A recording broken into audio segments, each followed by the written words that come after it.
Hey guys, it's Tuesday 5000. I'm doing some work on the 782, trying to get this PTO working.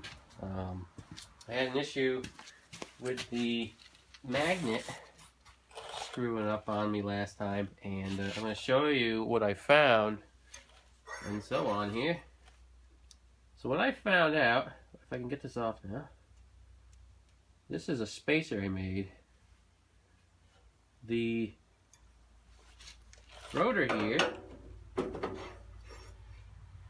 when it's put on the crank here, this is a new magnet, by the way, brand new. When you put this rotor on, and when the magnet magnetizes the rotor, it sucks it into the magnet, and what's happening is it's dragging in here. You can see the kind of some marks in here already, but it's really dragging right on this ring here and on the very outer here. And so what you got to do is you got to put a spacer, because this crank, whoops, this crank, there's a taper on the end of it, or not really taper, but a shoulder, and the shoulder doesn't stick out far enough for this to work. So that's what my problem's been. And so I'm going to show you. All this is a piece of brass plumbing, and I put it on my wood lathe, and I cut out a 60 thousandths, I think it might be 60 or 70 thousandths thick ring here, and this is all you need to space out this rotor so it doesn't hit the magnet when you engage it. So we slide that on. I would have made it out of steel if I actually had a good lathe. All I got is a wood lathe, and I found a piece of pipe that was 1.420 inches, and this crank is 1.43537, which is inch and 7/16. So now, when you put this, it doesn't hit the magnet. No matter how hard you push on it, it will not hit the magnet.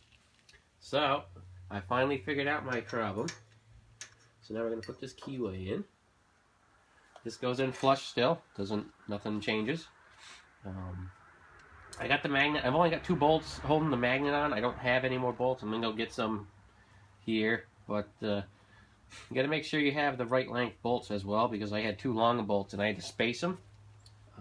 And that didn't help this issue at all, because the further you pull the magnet away, the closer this is going to go into the magnet, which it was allowed to just do complete contact with the old magnet, and that's why that magnet fried. So when you guys are doing your PTO setups on a different engine, you have to look at this and make sure that the crank is going to work. So another thing is this tractor will not start when this rotor is dragging on a magnet. I put this on, I spaced it and everything. I actually used a shim last time. I don't know where it is. And I put it on, and I actually started the tractor without having any drag, and it starts that much nicer. So now what you're going to do, you're going to take your pulley and your armature setup, since I got that good spacer in there now, and we're going to put this on.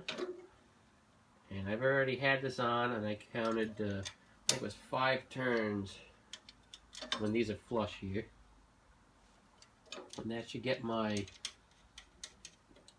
gap to right around my 18 thousandths. Alright,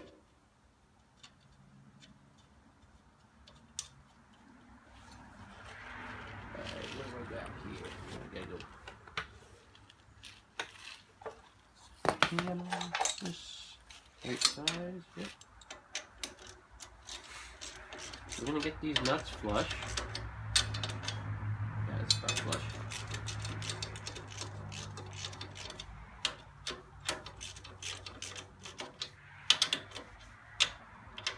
You want to tighten these even, because if you don't, you're going to screw it up. Try to get it down on the ground here to see any lower. Let's see what we got here. Alright, so now we got them all flush. So I counted 5 turns each. So we're going to go 2, and then we're going to go around them all. So that's 2,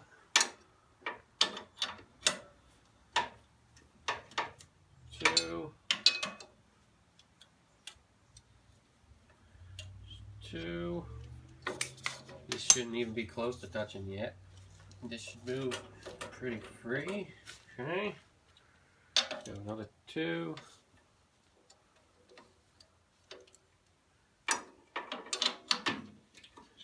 My count is 5. You might not be 5. It might be 5.5.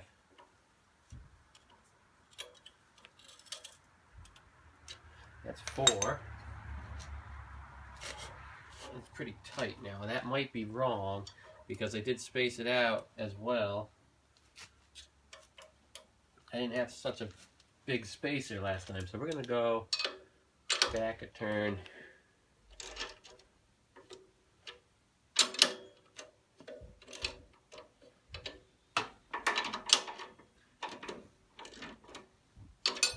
Alright, see what we got now. Yeah, we got some gap in there.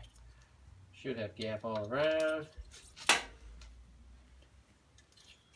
Alright, and we're gonna. So I did 3 turns. That 60,000 spacer makes a big difference here. About touching.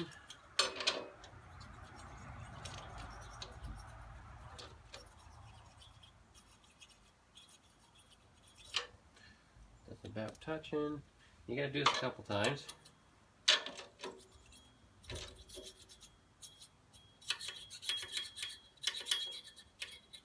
Remember, after you start the tractor, you should check it again, just because with it rotating, it will change. That's a little too tight. Because it will heat up, too, and expand, so that's something else you have to keep in mind.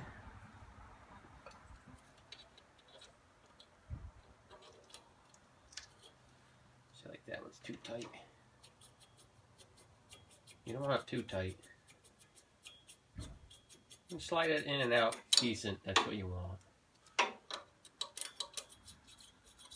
That's pretty good. That one's a little tight still. Want it pretty free, but drag. Alright, that's pretty good. Okay, so this should, obviously this is going to drag because the brake is pulling in on it. So it should be all set, other than I need to get 2 bolts. Now I don't know if that's really going to hurt nothing. I obviously not going to use it with just 2 bolts. I got to get some 1-inch 7/16 bolts and put them in and do it up like that. But I just figured I'd show you guys. I could also put these in and then lock these. I could do that, which I think I need this anyway because the muffler, you can see the muffler has a mounting flange, and you do need to do that somehow, and I probably will take this bolt out, put it on the bottom, and put 2 of these up top just to do that. So, and there's enough room here. You got, or you should have enough room. Just barely enough room. Let's turn this in a little bit. It's a tight fit with this PTO. Actually, this I can barely even get this on. Just because of that ridge there. Well, I'll put that on. You can see it's almost touching. And I'm going to put this on, and I'm going to jam this nut down. I got to get it in further than that. But do you guys see how to set this up? No, I do not have a bolt that holds this. My theory, do you really need that? This is never going to come off. No matter what you ever do to it, it's never going to come off. But you do have to have everything spaced correctly.